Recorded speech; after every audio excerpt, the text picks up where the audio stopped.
Hey guys, welcome back. So today I'm going to be doing a Back to the Future film versus book comparison video.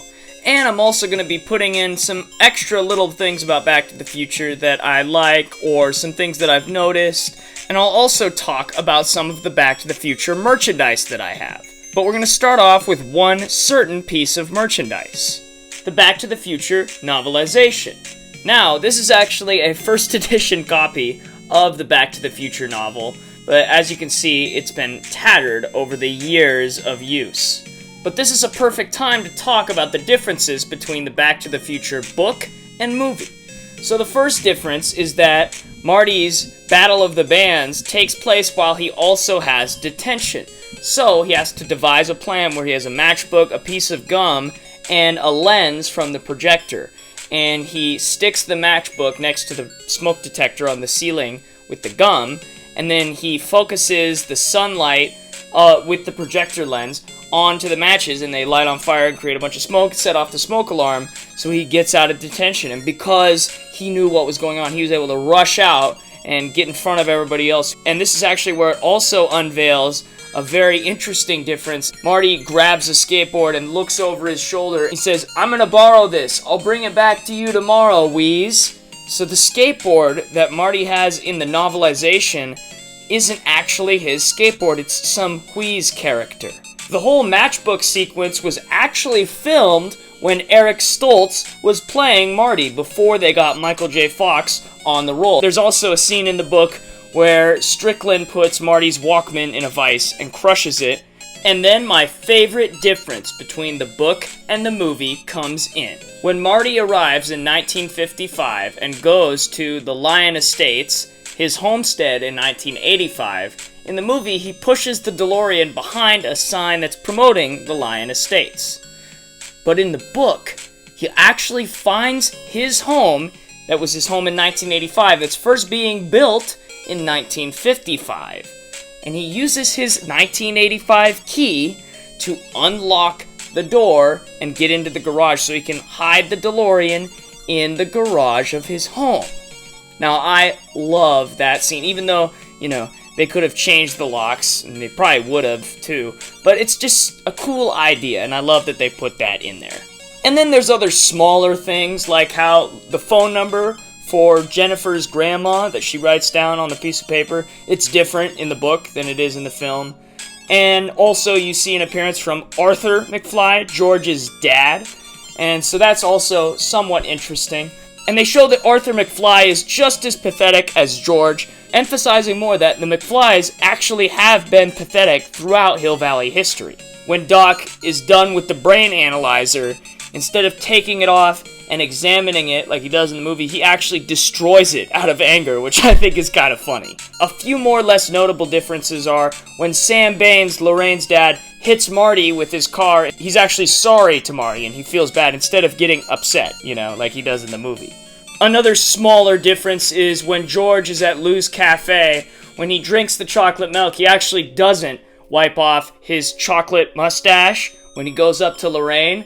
I guess they make a point of that in the book to make him look even more goofy. And the last smaller difference between the book and the film is that the man who disqualifies Marty's band from the Battle of the Bands was actually some fat guy instead of, Huey Lewis. So now I'm going to talk about some of the smaller things about Back to the Future that almost nobody talks about. And the first thing is the old cable that Doc uses when he's hooking up the whole lightning rod rig to the DeLorean.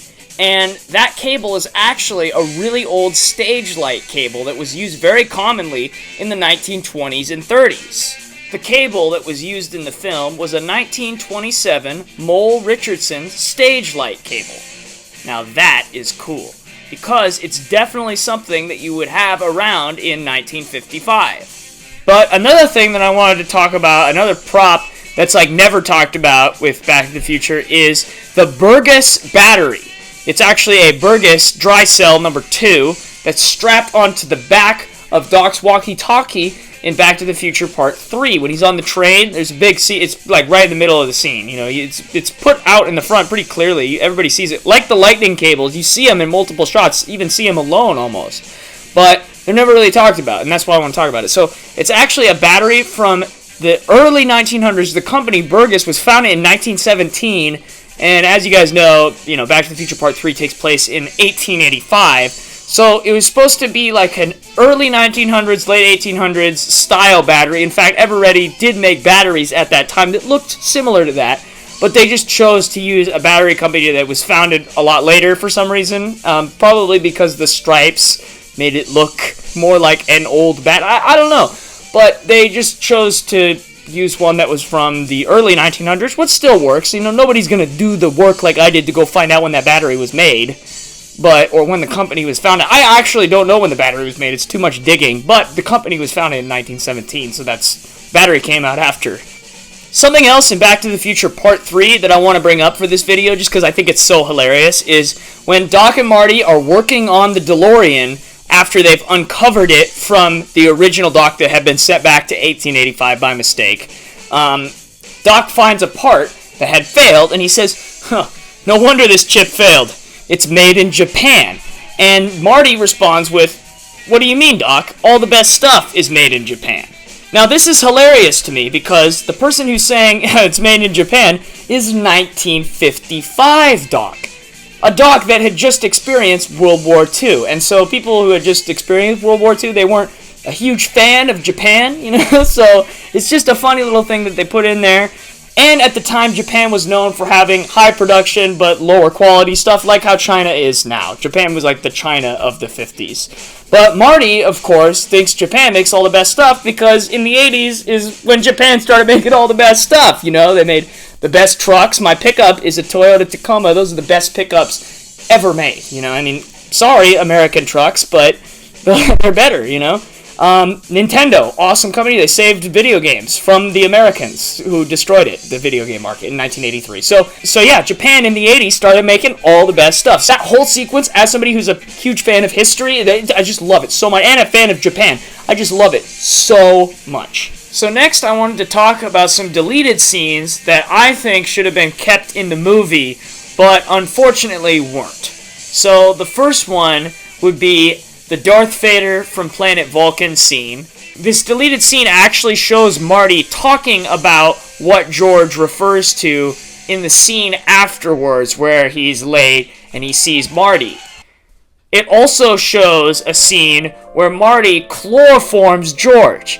And that's why I think the scene was taken out, either that or just to make the running time shorter. But I think that would be a big reason why, maybe. I personally think they should have kept it in because George comes late the next day and Marty asks where he was and he's like, I overslept, or he didn't come to school at all, actually. I think he missed school entirely.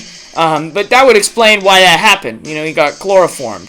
Another deleted scene that should have been kept in the second movie is when Biff fades away, when he changes his future in the past. In the movie, it just shows Biff going, after he breaks his cane while getting out of the DeLorean, but it just looks like he hurt himself while getting out of the DeLorean, But if they would have put the fading away scene in, it would have been clear. He changed his future in the past, and now he's fading out of existence, because that Biff doesn't exist anymore. It just would have, you get it eventually after the movie plays out. Maybe that was the idea, is they didn't want to spoil what happened, but it would have been a nice little foreshadowing for what was going to happen, because it didn't show you exactly what he did, it just would have insinuated that he changed his future so that that version of Biff doesn't exist. It would have been cool to keep it in, but they took it out, I guess. So now I'll just talk a little bit about some of the merchandise that I have from Back to the Future, and I have the Welly DeLoreans here. I've actually had 3 of the original Welly DeLoreans throughout my life, but I have 2 of the other ones. And so I love these. These are a really good model. They're especially good models for their price. They are so well done. And as you can see, each one of them comes with a back accessory. This one comes with the hook and pull that goes directly into the flux capacitor. The Back to the Futures 2 and 3 DeLoreans have a Mr. Fusion piece that comes out so that it doesn't break off in the box. That's why they have that. I love the Back to the Future 3 DeLorean because of all the 1950s components in this little tray on the hood of the car. I just love that. And the Back to the Future 2 DeLorean is actually my least favorite out of all the DeLoreans, just because I personally like the plutonium chamber as the way that they get power. Just first of all because it's more realistic, you know, there's no such thing as Mr. Fusion. But then again, Back to the Future is not realistic whatsoever. Part 2 is just like the Part 1, minus the plutonium chamber. But then the Part 3 one has all these components from the 1950s on the hood of the vehicle. And so that's cool. So my rating would be number 1 is my favorite, then number 3, and then number 2.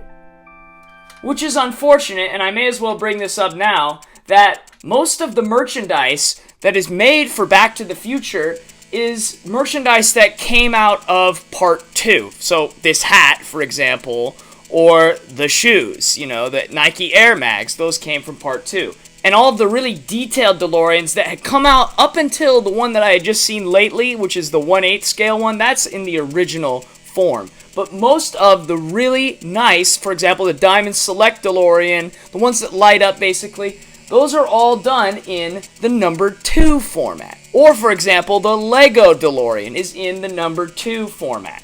So, for some reason, all of these companies really love to make the number 2 DeLorean and just Part 2 stuff in general. Like the hoverboard, for example. There's another one, the hoverboard. I believe they re-released Marty's skateboard, the Valterra Madrid, that he rides in Part 1, which I think is way cooler to have than the hoverboard. That's not a real skateboard, you know.